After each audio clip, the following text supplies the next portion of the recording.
Hi, my name is Adam. I am the founder of Zen Protocol, and today I'd like to share a few things with you guys. First of all is my opinion of what's going on in Israel and the fintech market. So Israel has a very interesting sort of like, let's say, incentives here, whereas in a normal country, let's say it's a more developed country, you have if you're talented, you're very clearly incentivized to go and work at a big corporation. Go work for Google or Yahoo or Microsoft or something like that, because the pay there's going to be huge, and it's not worth. Why risk being in a startup when you can just go to work at some big corporation and make $250,000 a year, some ridiculous amount of money like that. So that's in very developed countries. In less developed countries, you have this situation where, well, you have no opportunity to get an education at all. So really, there's not a lot of technical talent there. And in Israel, you have this weird situation where you have the technical talent, but you don't have the proper, let's say, the corporations don't pay appropriately. They're not paying a lot of money to developers here, and the culture here isn't, let's go and work at a big firm like Google or Yahoo. It's not that everyone here goes to college and then their dream is, is to get good grades so they can get in a good, opening position at some big corporation. Here, people just they go to the army and then they try to figure out what to do with themselves, and usually they find out that doing a startup is probably going to be a higher potential return than working at a corporation. So that's why you have a very big startup market in Israel in general, in my opinion. And with regarding to fintech, fintech is one of many sectors, I'd say. Between the amount of between the entrepreneurial aspect of the Israelis and the fact that that a lot of them have had to create payment solutions in order to, let's say, there's a lot of gambling companies in Israel, unfortunately. I'm not proud of that, but that's the way it is. And they need payment solutions. So a lot of that's been thrived from there. And you have a lot of people in the military that work with security solutions. So solutions that basically work on anti-fraud, solutions that work on things like not having identity theft. Israel is a very good place to find that talent. Can you show the game? Okay. Next question is the challenges, let's say, to develop my business. I gotta say, I haven't had much challenges beyond, the normal challenges that you would have being a, younger entrepreneur starting something. Dealing with the shit people do, hiring, firing, that kind of stuff. But in general, I think that, we've been able to persevere pretty well, and that not many problems. I mean, we didn't wake up in the morning and say, let's do a startup, right? I think that a lot of people, the problem is, the reason they don't find success maybe is that they say, let's start a business.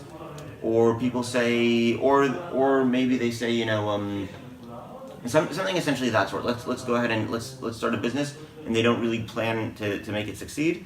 It's just, whatever, that's what there is to do now. And so in my particular case, I've known my co-founder for 6 years. Everyone here I've known for a while. I've only taken the best of the best, and so we really haven't had that big of a problem with our essentially business. Also, got lucky, good timing in the market, etc. Now, Bitcoin and blockchain, we started this 1.5 years ago, wasn't as big a deal today. Everyone's talking about Bitcoin and blockchain, so it's not that hard to get progress. So that's the second thing.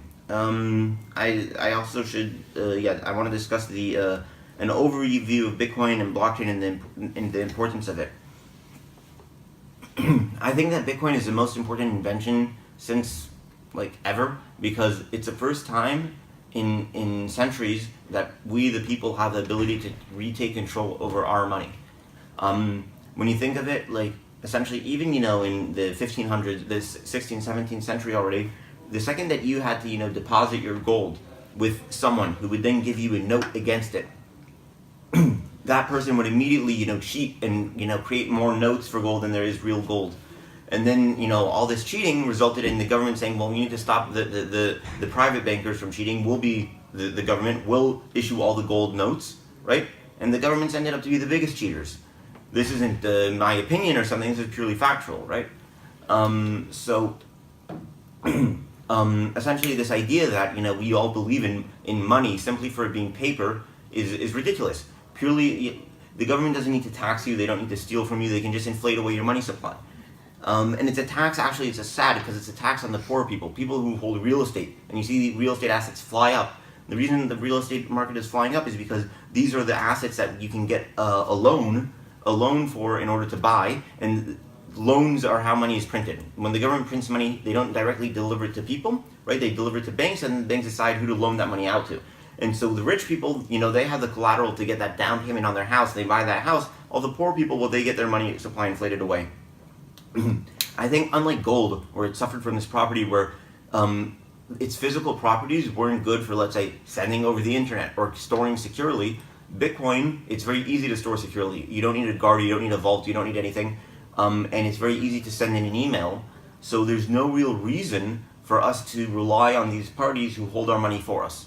And because there's no reason to rely on these parties who hold our money for us, there's no reasons for these parties to exist. So I think Bitcoin is very important in creating the correct economic regime that we've been living for millennia, and only in the past few centuries has been disrupted.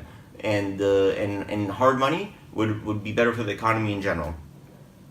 So that's what I think the importance of Bitcoin is. What I think the importance of blockchain is, I think the importance of blockchain is the fact that, the blockchain is essentially what allows you to hold your assets, what allows you to hold the Bitcoin. Not only the fact that, there's only 21 million Bitcoins, it's like gold, and, there's a limited amount, etc.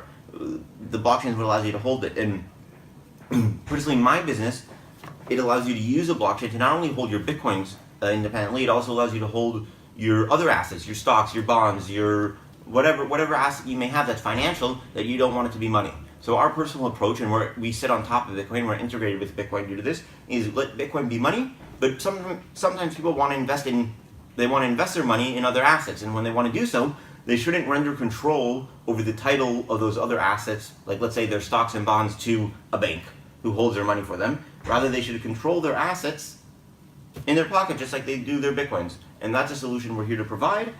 And so our plans for the future is for either us, humbly, or it may be a competitor to us, but essentially someone filling our niche of allowing people to hold their normal assets independently with Bitcoin. In 20 years, we'll be maybe the next financial system. Thank you.